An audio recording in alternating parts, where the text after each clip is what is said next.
Dalam sebuah acara lomba lari, ketika para peserta saling bersaing dan berusaha untuk mengalahkan satu sama lain, ada satu peserta yang berusaha mengalahkan dirinya sendiri. Dia adalah Ben Kamen, seorang pelari yang menderita cerebral palsy. Cerebral palsy merupakan kelumpuhan otak yang menyebabkan sebuah gangguan pada pergerakan tubuh dan kinerja otot. Jadi seseorang yang mengalami kelainan ini memiliki pergerakan fisik yang agak berbeda dari kebanyakan orang pada umumnya. Refleks motoriknya cukup lambat, mereka kesulitan menjaga keseimbangan dan cara berjalannya terlihat tak stabil. Ben ini hobinya adalah berlari. Dia sangat suka berlari dan dia bilang bahwa dengan berlari dia merasakan kenyamanan di mana tidak ada sesuatu yang mengganggu dunia kecilnya. Dan saat berlari, dia merasa bahwa segalanya berubah menjadi lebih baik. Namun di balik itu, Ben sebenarnya juga kesulitan saat menggerakkan anggota tubuhnya. Untuk mengangkat kakinya saja dia membutuhkan tenaga yang lebih, dan saat dia tidur, dia harus menggunakan penyangga kaki. Kakinya sangat kaku sampai-sampai ibunya dulu mengira bahwa si Ben ini tidak akan bisa jalan.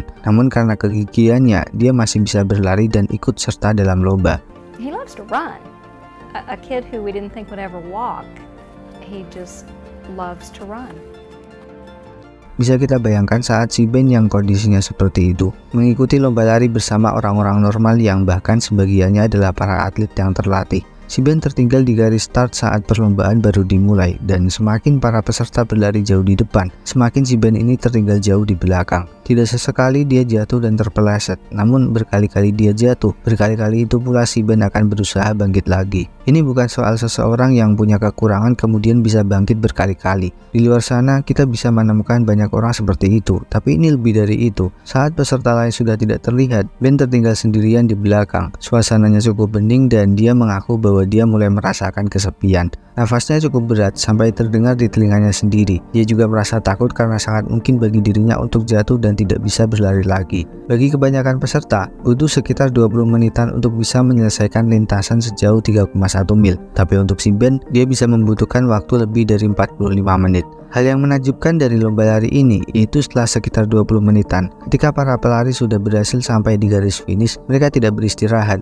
Mereka malah kembali berlari lagi bersama si Ben. Mereka menemani dan menyemangati si Ben sampai di garis finish. Dan si Ben ini merupakan seorang pelari yang jika dia jatuh, seseorang akan membantunya untuk berdiri lagi. Dia adalah satu-satunya pelari yang ketika sampai di garis finish, ada banyak orang yang berlari di belakangnya. Tidak jarang si Ben terjatuh dan terjatuh, tubuhnya penuh luka, tapi meskipun demikian, ada banyak orang yang memberikan semangat di belakangnya. Jadi pertanyaannya, apa yang membuat para pelari tersebut melakukan hal itu? Apakah mereka kasihan dengan si Ben? Apakah mereka tersentuh dengan perjuangannya ataukah karena hal lainnya?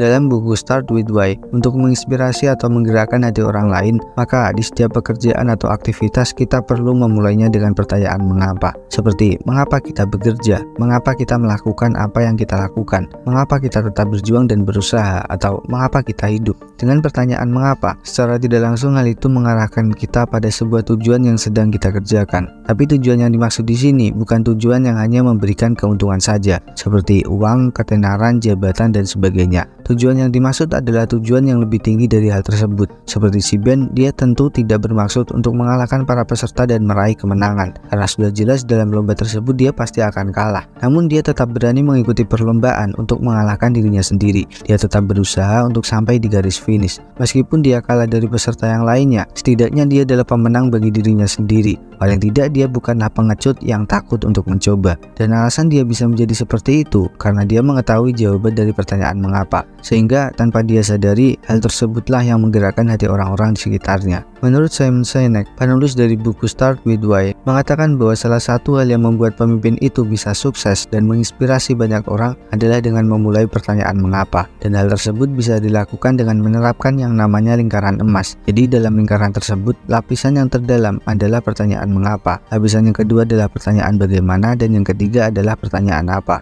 Rumusnya, setiap kita mau melakukan sesuatu, mulailah dengan pertanyaan mengapa, entah itu dari hal yang kecil sampai hal yang terbesar, seperti mengapa kita bangun pagi, mengapa kita mandi, mengapa kita sarapan setiap pagi, dan mengapa kita sekolah, kuliah, bekerja, membangun bisnis, menikah, menafkahi keluarga. Mengapa kita hidup dan mengapa kita masih hidup.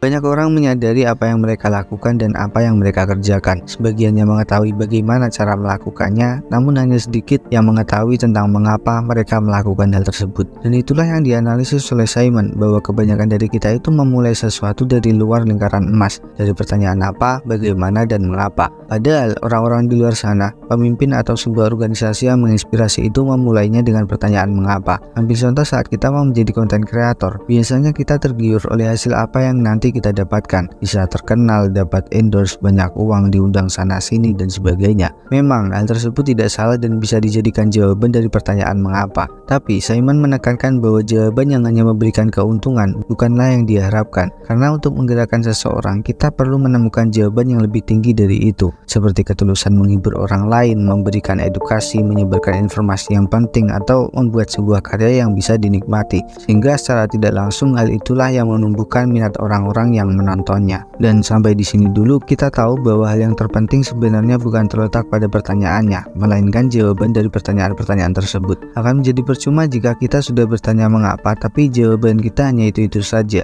Jadi pastikan jawaban kita itu benar-benar berkaitan dengan sebuah alasan atau tujuan yang lebih tinggi, lebih mulia, dan tujuan yang lebih baik. Kita perlu sebuah tujuan yang tidak hanya mencari keuntungannya saja, karena misal di tengah-tengah jalan kita tidak mendapatkan keuntungan yang sesuai dengan apa yang kita pikirkan, sangat besar kemungkinan kita nanti akan kecewa dan putus asa. Makanya kita perlu punya tujuan atau alasan yang kuat agar apa yang kita lakukan itu bisa berkembang dan bertahan lama. Kemudian setelah pertanyaan mengapa sudah beres, kita perlu melanjutkan ke pertanyaan yang kedua, yaitu bagaimana. Bagaimana langkah-langkahnya atau bagaimana cara kita mewujudkan tujuan yang sudah kita buat. Tanpa adanya pertanyaan bagaimana, biasanya kita akan ngawur saat meraihnya. Menanyakan bagaimana dapat berguna untuk mengembangkan apa yang sedang kita kerjakan. Jadi misal kita itu stuck di suatu keadaan, dengan pertanyaan bagaimana, hal itu akan memaksa kita untuk mencari solusinya. Bagaimana kita melakukannya? Bagaimana caranya? Bagaimana kita bisa berkembang? Bagaimana kalau itu salah? Bagaimana?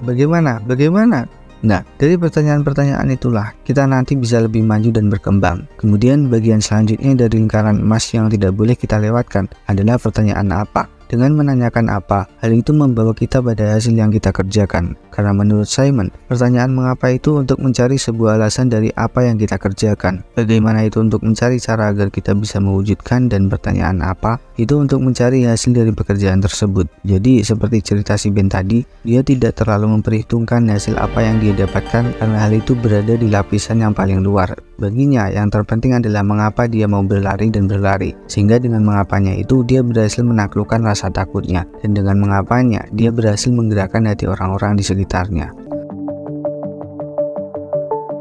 Untuk melatih critical thinking, saat kita mendapatkan sebuah informasi atau pengetahuan, kita perlu memprosesnya atau mencernanya terlebih dahulu di otak kita. Kita perlu membandingkan ataupun mengaitkan informasi tersebut dengan informasi atau pengetahuan yang sudah ada di dalam otak kita. Barulah setelah proses tersebut, kita bisa menyimpulkannya. Nah, dalam bukunya Simon Sinek ini, ternyata setelah kita tahu jawaban dari pertanyaan mengapa, kita juga perlu mempertahankan jawaban tersebut, dan ujung-ujungnya kita perlu disiplin dan konsistensi. Jadi menurut saya pribadi, konsep mengapa ini sebenarnya cukup menarik dan sangat penting untuk menemukan tujuan kita, tujuan yang lebih baik dan tujuan yang lebih mulia. Namun kembali lagi, jika kita tidak disiplin dan konsisten dalam menerapkan mengapanya kita, maka hal itu akan menjadi percuma. Dan tidak hanya itu, menerapkan lingkaran emas bukan berarti kita hanya fokus pada pertanyaan mengapa, tapi kita juga harus fokus melanjutkan ke pertanyaan bagaimana dan apa, karena tanpa keduanya kita akan kesulitan untuk berkembang dan mendapatkan timbal baliknya. Memang cukup rumit sebenarnya, dan itulah yang membuat saya tidak ingin membahasnya di awal-awal. Namun karena menurut saya ini adalah hal yang penting dan mungkin juga berguna, maka jadilah video ini.